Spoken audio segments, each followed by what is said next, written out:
Hi there, welcome. My name is Jason, and what I have to share with you right now is how to make your very own loaf of sourdough bread. So I've taken a number of measures to set this all up for you, and we're just going to go over it step by step. If you haven't seen my how to activate your frozen yeast and how to care for your sourdough starter, please watch that. And this is the next step. And so I'm going to show you how to make a sponge, which is essentially what you start with to make your sourdough roll. And then we're going to go through the process of kneading it. There's 2 times that you're going to knead it, and then you're going to bake it and brush it. So nevertheless, let's get started. So what you want to start with is your sourdough starter. And I have this in the refrigerator. I'm using it about twice a week, so I'm feeding it about twice a week. Me and my household, we go through about a loaf and a half per week, so I'm using this regularly. If you're not using it regularly, make sure that you feed it weekly and that you take some of the old sourdough starter out and replenish it with equal parts white refined flour or unbleached white flour. What I like to use is King Aurthur. This is 12.7% on the protein, which is what gives your sourdough that spongy chew. So I do recommend this kind of flour. I like to mix it with the whole wheat flour as well to bring down that glycemic index. So we're starting with your sourdough starter, which we only feed the white flour.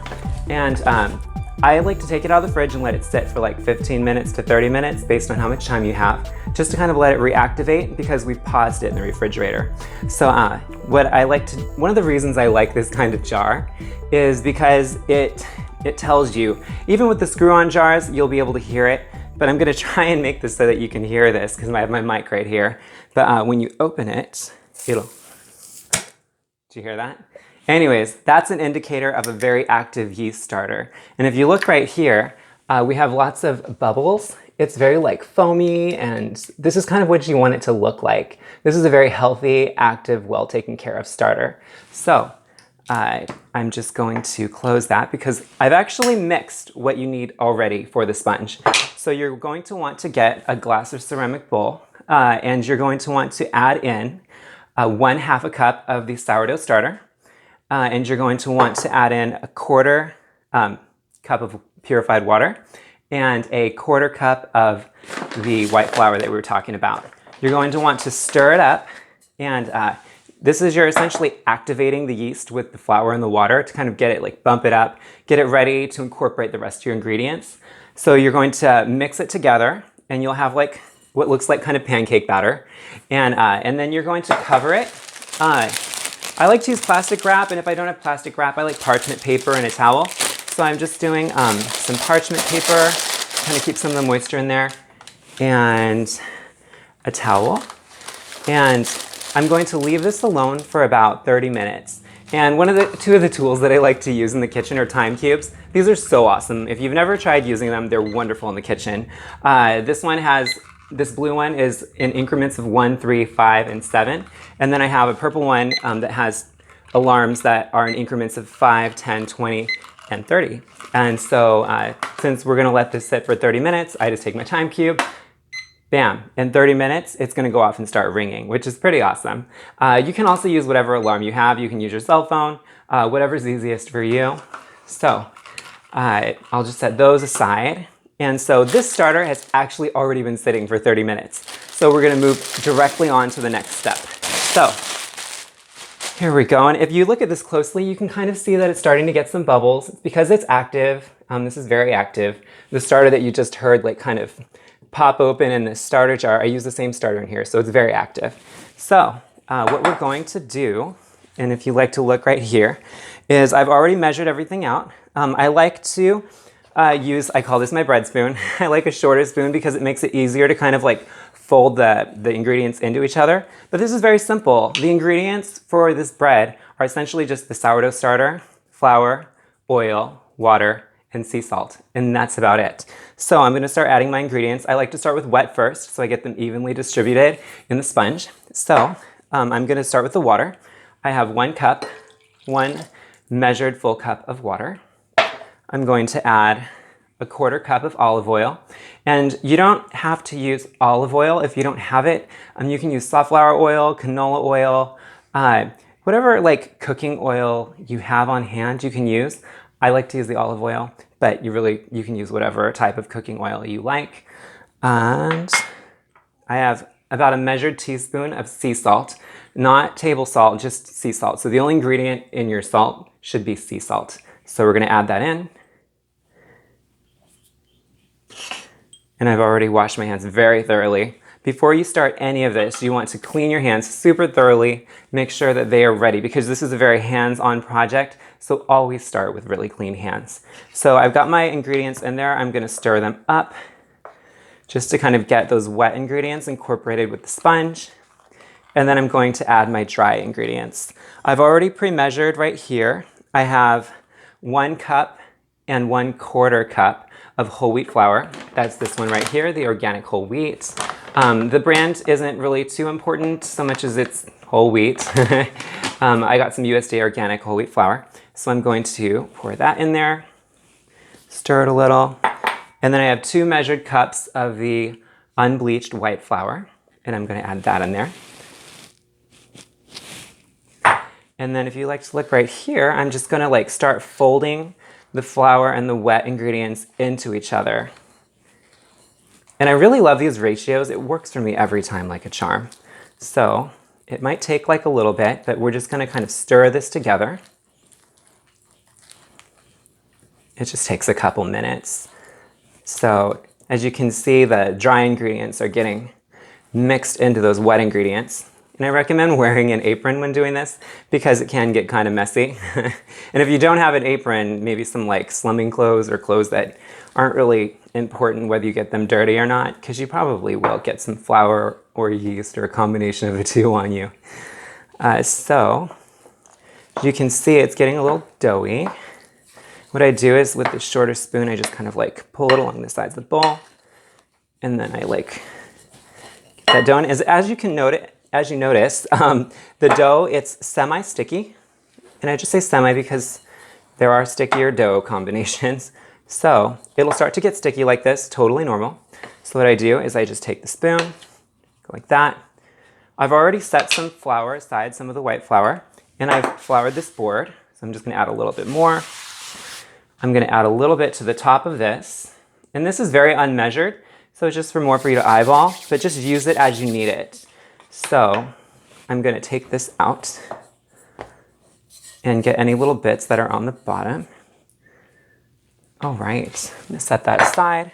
And then I'm gonna start kneading this. And my time cubes come back in handy here. I knead the dough. This is the first knead. So I knead them for about 5 to 7 minutes. So I usually do my 5 minutes. In 5 minutes, the alarm will go off and I start kneading.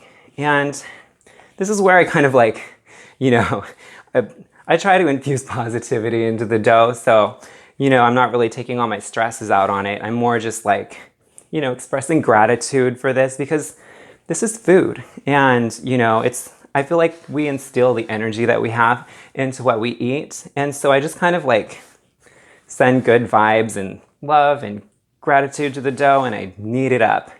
And I just kind of gently do that. And you don't want it really sticking too much to the board. However, a lot of it will stick. You'll notice it sticking to the board. What I do is I just kind of like brush it up, get a little more flour, and then just keep kneading it. And I'm essentially just like folding it over and over again. And I'll show you what this is supposed to look like.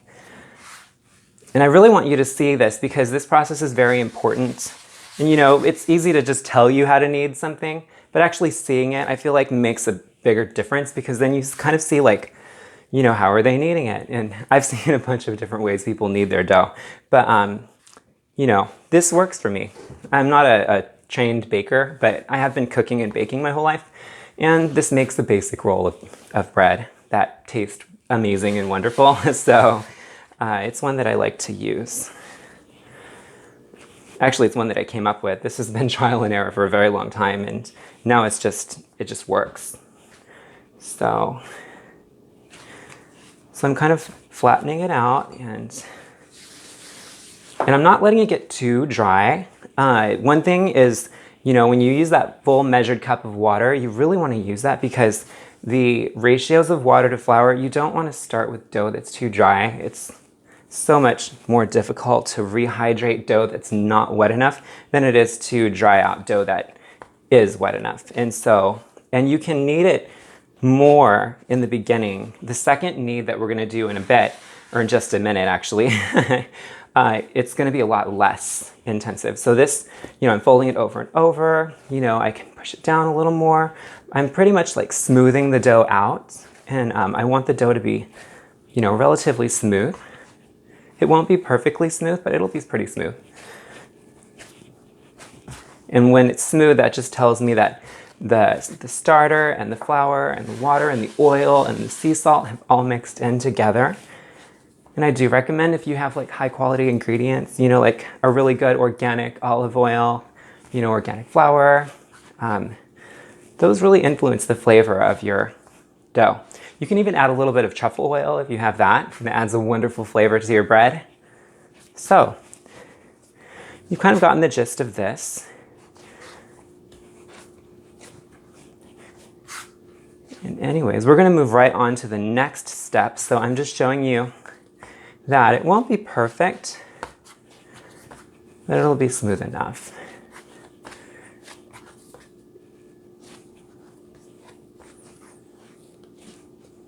So you're going to end up with like a ball of dough. I'm going to stop this a little short because I'm going to move on to the next stage right away. But I would knead this for 5 to 7 minutes until you've got it relatively smooth. It doesn't have to be perfect. Then what I do is I take the bowl that I just used, I put it back in there, and then I cover it back up, the parchment paper, and then with the towel. And I'm going to let this sit for a while. And with each yeast, the rise time is different. This one, if it's really active, it might rise overnight. But if it doesn't rise overnight, like say you do this in the evening and it still hasn't risen, just give it some time, it will rise. You just might have to wait a little bit longer. And if the timing's inconvenient, you can put it in the fridge to pause it once it has doubled in size. If say like it takes, for a while to double in size and then you're ready for it, but you're not ready, maybe you just don't have the time to bake it. Once it's doubled in size, you can pause it in the fridge, take it out, let it sit for about 30 minutes, and we can proceed to the second knead. In this case, I've already let the dough rise, so you can kind of see it grows into a big puffy ball. And so we're going to move straight into the second knead. So I'm going to flour the board. And so this is the knead. The second time you're going to knead the dough. This is after it's already risen, and this is already risen. So I'm just going to pull it out. It's already done what it needs to do. And then this is a more gentle knead. You don't want to over knead it in this phase, because I've noticed when you do over knead it at this phase, it can really mess up the texture of your bread, and you don't want to do that. So, and what I pre-measured here, it's about 2/3 a cup of flour in a separate bowl just to work with. As I'm making this all happen. And as you can see, this is already smoothed out a lot. We've really leavened that bread, and I'm not pushing as hard. It's just very gentle. You can see there. This is a very gentle state. You don't want to be too rough with the dough on the second knead. Just think very, very gentle. You want to keep all of that structure that has happened while this is kneaded. And what I do with my time cube is I'll usually do like a minute, because I do this for like about 2 minutes, just very gentle kneading. I'm kind of just making a ball, a very smooth ball. And I'm just gently doing that. There.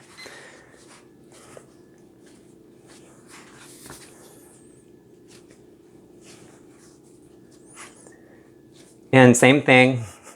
Nothing but peace and love here. So I feel like that influences what we eat. This is alive. The yeast that you're using to leaven the bread is alive. And you're feeding it, and it's creating gases that are filling up that bread and making it puff up.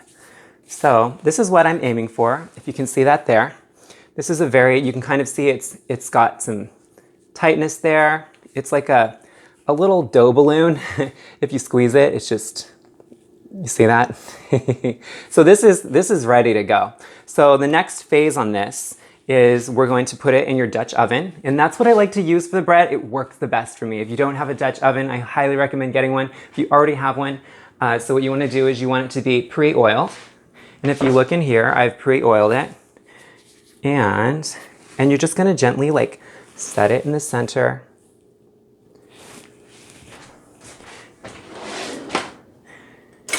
And you're gonna leave it sitting. What I do is I put it there, I cover it, I let it set for 30 to 40 minutes. I'll come back. It will have gotten a little bit bigger, not too much bigger though. We're not gonna wait for it to rise. I'm just gonna skip to what you're gonna do because what this essentially will do, it won't double in size this time, it'll just get slightly bigger. And if it starts to like sink a little bit, like a tiny bit, that's okay, because once you cook it, it's gonna puff back up. So, so say we've waited the 30 minutes and we're ready to throw it in the oven. So this time, once you place your ball in this and you're waiting 30 minutes, I'd preset the oven to 415 degrees. And so that way, by the time, we'll preset it like maybe like 15 minutes before you're ready to bake it. But you're gonna wanna preheat the oven to 415 degrees because that's what you're gonna cook it at. And so right before you put it in the oven, you're gonna score it. And I like to do a lotus flower. You can kind of score it whatever way you want. A lot of bakers, the way that they mark their bread is it's kind of like their signature. So, but you know, to each their own. It's just a fun fact. So I'm gonna do the lotus. I usually like to cut it like this. And I'll go a couple times because I'm cutting into those layers that I've like folded. And then I'll do like this. And you'll see the bread start to separate where I've cut it. Like you can already see it kind of doing that here. That's gonna open up into layers, which is really, really neat once it puffs up. And so this scoring that I'm doing, this is after waiting 30 minutes for this to, you know, rise a little bit again. And so once you've scored it, it's ready to go in the oven. And this is what it looks like scored. And so it looks like a little fan. And then I put the cover on because you want to bake it covered. And you want to bake it covered at 415 degrees in the oven, and you want to bake it for 40 minutes covered. After 40 minutes, you're going to take it out of the oven. Within that 40-minute frame though, do not open the oven. A lot's going on in here, like a lot of the moisture and like the cooking, like in the rising of the bread, a lot's going on. So don't peek at it, like bake it for 40 solid minutes at 415 degrees. After that, and your alarm's gone off, take the lid off. You'll notice that it's puffed up and it's awesome. You're gonna put it back in the oven and then you're gonna bake it at 440 degrees.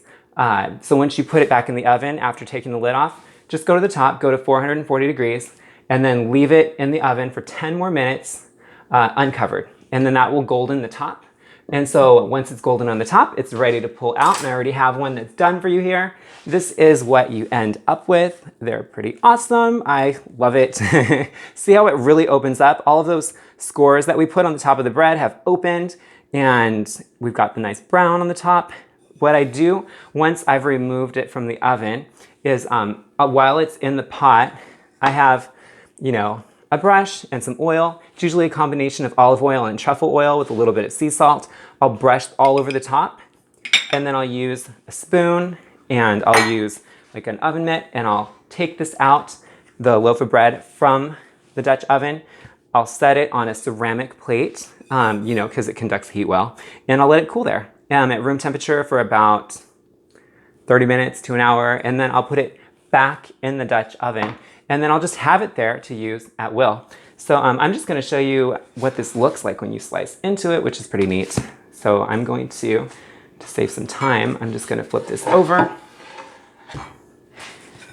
Here we go. And I would allow your bread to set for about 30 minutes to an hour, and then you're ready to cut it. So, and I would use a bread knife. Darn it, I didn't bring that, but anyways. But yeah. So your bread will be like, it'll just beautiful. This is delicious. And it's nice to store this in your Dutch oven because it helps really retain the moisture of your bread and it's just awesome. So anyways, and it tastes really, really awesome. You can toast it or you can just have it like this. Oh my gosh. And I just baked this today, so it's super fresh. Anyways, now that I have my mouth full, that's how you make a loaf of bread. If there's any questions that you might have about making your own loaf of bread, please feel free to let me know in the comments below. Once again, this is how to make your own roll of sourdough. My name's Jason. Thanks so much for hanging out.